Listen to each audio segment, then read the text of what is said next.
about 24 hours, the United States is set to hit the debt ceiling. The Treasury Secretary Janet Yellen is warning that could lead to extraordinary measures to keep the country going. So what does that actually mean, and how does it impact us? Abby Larico is in the newsroom right now to verify the fast facts. Good morning. Hey guys, good morning. So it is 6:35 on the dot, and the U.S. is beginning the day at more than $31.3 trillion in debt, according to the Department of the Treasury.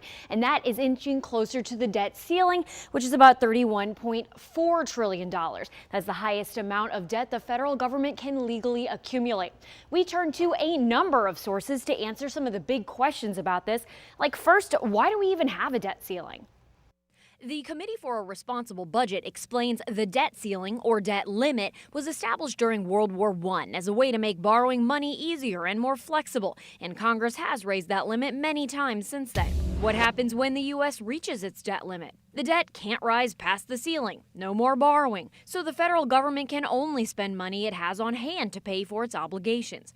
In her letter to Congress, Treasury Secretary Janet Yellen also warns the Treasury, quote, will need to start taking certain extraordinary measures to prevent the United States from defaulting, which essentially means doing some creative accounting on repaying certain funds and programs. Yellen expects spending only what we have, and those extraordinary measures will keep the U.S. in the clear until at least early June. So what if we do default? Well, we can only speculate because, as the White House explains, the U.S. has never intentionally defaulted after not raising the debt ceiling, but warns of widespread economic fallout if it does.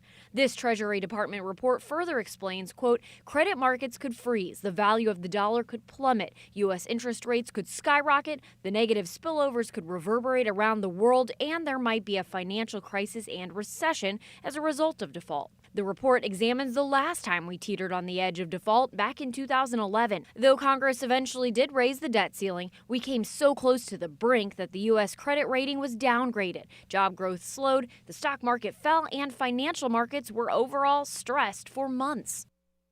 And right here, right now in 2023, there's real concern that we'll head back to that precarious territory because of this deeply divided Congress. Allison? So, Abby, how is it different from what, a government shutdown? I think we're all familiar with that. Right, exactly. Well, the Treasury explains a shutdown happens when Congress fails to pass for a budget that allows for new spending, but in a default, promised payments are also not allowed to be paid. Allison, you can kind of think of it as like a government shutdown means you don't have money to go to the store, but a default is like not being able to go to the store or pay your bills.